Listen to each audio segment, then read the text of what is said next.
আজকে রংপুর ৪ এই কাউনিয়া পীরগাছা আসনে জাতীয় নাগরিক পার্টি এনসিপির শাপলাকলি প্রতীকের পক্ষে আমি এই জেলা প্রশাসকের কার্যালয়ে নির্বাচন সংশ্লিষ্ট যারা আছেন তাদের কাছে আজকে আমাদের মনোনয়নপত্র দাখিল করেছি।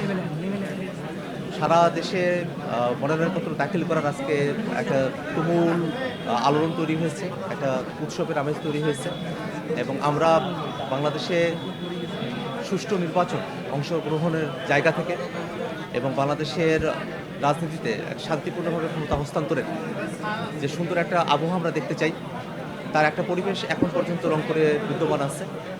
কিন্তু সারা দেশে যে পরিমাণে বিগত সময়গুলোতে হানাহানি এবং মারামারির ঘটনাগুলো ঘটেছে, বিভিন্ন জায়গায় চাঁদাবাজি, সন্ত্রাসী এবং বিভিন্নভাবে খুন খারাপির ঘটনাগুলো ঘটেছে, এই খুন খারাপির ঘটনাগুলোতে এখনও পর্যন্ত কাউকে বিচারের আওতায় নিয়ে আসা সম্ভবপর হয়নি। আমরা সম্প্রতি দেখেছি শহীদ ওসমান হাদি ভাইকে খুনিরা খুন করে তারা পালিয়ে যেতে সমর্থ হয়েছে। তারা দেশের ভিতরে বা ভারতে লুকিয়ে আছে এবং তাদেরকে এখনও পর্যন্ত গ্রেফতার করা সম্ভব হচ্ছে না। সেটা জনমনে এক ধরনের আশঙ্কার জায়গা তৈরি করেছে। আমরা জনগণের নিরাপত্তা, জনগণের ভোটের অধিকার এবং শান্তিপূর্ণভাবে ক্ষমতা হস্তান্তরের জন্য এই অন্তর্বর্তীকালীন সরকার, বিশেষত নির্বাচন কমিশন, তারা এই সময়টাতে দায়িত্বে রয়েছেন।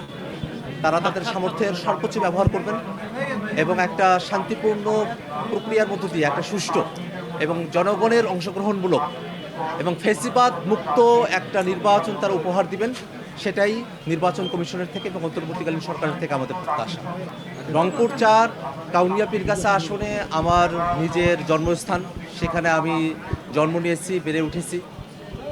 দীর্ঘ সময় ধরে এই অঞ্চলের মানুষের সঙ্গে একটা হৃদ্যতার সম্পর্কের মধ্য দিয়ে আমরা এই বয়সে উপনীত হয়েছি এবং অন্তর্বর্তীকালীন সরকার গঠনের সময় থেকেই আমি কাউনিয়া পীরগাছা এই আসনের প্রতিটি প্রান্তে যাওয়ার চেষ্টা করেছি। এই আসনের নানা বর্ণের মানুষেরা, হিন্দু, মুসলমান এবং এখানে ভিন্ন জাতিসত্তার কিছু মানুষও রয়েছেন, যারা মুরব্বী আছেন, যারা তরুণ আছেন, যারা নারীরা আছেন, সকল শ্রেণী পেশার মানুষ, শিক্ষিত, স্বশিক্ষিত, কৃষক, শ্রমিক, মজুর, তাদের সকলের কাছে আমরা সবসময় ইতিবাচক একটা বার্তা পেয়েছি। যেহেতু সমঝোতার মধ্য দিয়ে সামনে নির্বাচনে জাতীয় নাগরিক পার্টি এনসিপি আমরা অংশগ্রহণ করছি, সেক্ষেত্রে আমাদের শরিক সমঝোতার যে দলগুলো আছে তাদের সঙ্গেও আমাদের একটা ভালো ধরনের যোগাযোগ হবে। সেটাও এই নির্বাচনী বৈতরণী পার হতে আমাদের জোটের বা সমঝোতার যেসব শরিক দলগুলো আছে তাদেরকে একটা ভালো ধরনের এই জায়গাটাতে ভালো ধরনের একটা সুযোগের জায়গা এবং ভালো ধরনের একটা সম্ভাবনার জায়গা তৈরি করবে বলে আমরা মনে করি। এবং এই কাউনিয়া পীরগাছা আসনে আমি আশাবাদী, ইনশাআল্লাহ আল্লাহর রাব্বুল আলামিন যদি কবুল করেন এবং এই কাউনিয়া পীরগাছা অঞ্চলের মানুষেরা তারা যদি আমার উপরে আস্থা রাখেন, শাপলাকলি মার্কার উপরে আস্থা রাখেন, তাহলে ইনশাআল্লাহ শাপলাকলি প্রতীকে বিজয়ী হয়ে কাউনিয়া ৪, রংপুর ৪ কাউনিয়া পীরগাছা এই আসন থেকে সংসদে বাংলাদেশের হয়ে প্রতিনিধিত্ব করবে ইনশাআল্লাহ। জাতীয় নাগরিক পার্টি এনসিপির সম্প্রতি যে ২-১ জন পদত্যাগ করেছেন তাতে আমরা ব্যথিত। আমরা একটা গণতান্ত্রিক প্রক্রিয়ার মধ্য দিয়ে আমাদের সিদ্ধান্ত গ্রহণ করেছি। দলীয় ফোরামে অধিকাংশের সম্মতির ভিত্তিতেই আমরা একটা সিদ্ধান্তের থেকে অগ্রসর হয়েছি। যাদের এই সিদ্ধান্তের প্রতি যাদের ভিন্নমত রয়েছে, আমরা সেই ভিন্নমতকে আমরা অবশ্যই শ্রদ্ধা করি। আমরা জাতীয় নাগরিক পার্টি এনসিপি যেমন সংখ্যাগরিষ্ঠের মতামতকে শ্রদ্ধা করি, তেমনিভাবে নোট অফ ডিসেন্টের জায়গা থেকে তারা ভিন্নমত পোষণ করেন, তাদেরকেও আমরা শ্রদ্ধা করি। আমরা মনে করি যে তাদের যে পদত্যাগপত্র আমাদের কাছে জমা করেছেন সেটা এখনও অফিসিয়ালি গৃহীত হয়নি।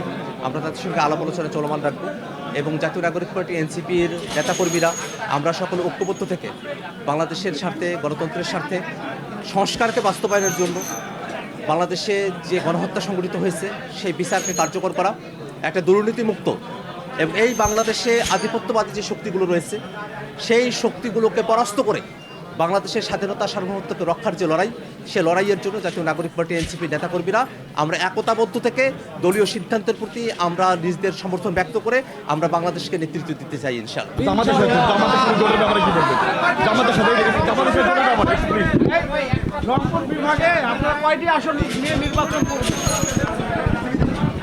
আমরা জাতীয় নাগরিক পার্টি এনসিপি, জামাতে ইসলামী এবং তাদের যে ৮ দলীয় জোট তাদের সঙ্গে একটা নির্বাচনী সমঝোতার মধ্য দিয়ে ত্রয়োদশ জাতীয় সংসদ নির্বাচনে আমরা অংশগ্রহণ করছি এবং আমাদের সারা দেশেই আমাদের প্রার্থীরা যারা ছিলেন তারা যেখানে সমঝোতার বিষয় রয়েছে সেখানে তারা উইথড্র করবেন, আবার আমাদের যেখানে রয়েছে সেখানে অন্য দলে যারা রয়েছেন তারা উইথড্র করবেন এবং খুব অল্প সময়ের মধ্যেই এই 300 আসনে আসন বিন্যাসগুলো এবং গঠনের যে বিষয়গুলো আছে সেটা আমরা আপনাদের কাছে পরিষ্কারভাবে উপস্থাপন করব। এবং আপনারা জেনে থাকবেন যে এবারের যে নির্বাচন, সেই নির্বাচন শুধুমাত্র জাতীয় সংসদ নির্বাচনটা, শুধুমাত্র সরকার পরিবর্তন বা সরকার গঠনের নির্বাচন না, এই নির্বাচনটা গণভোটের মধ্য দিয়ে সংস্কার বাস্তবায়নের জন্য বাংলাদেশ রাষ্ট্রটাকে নতুন করে গড়ার একটা নির্বাচন।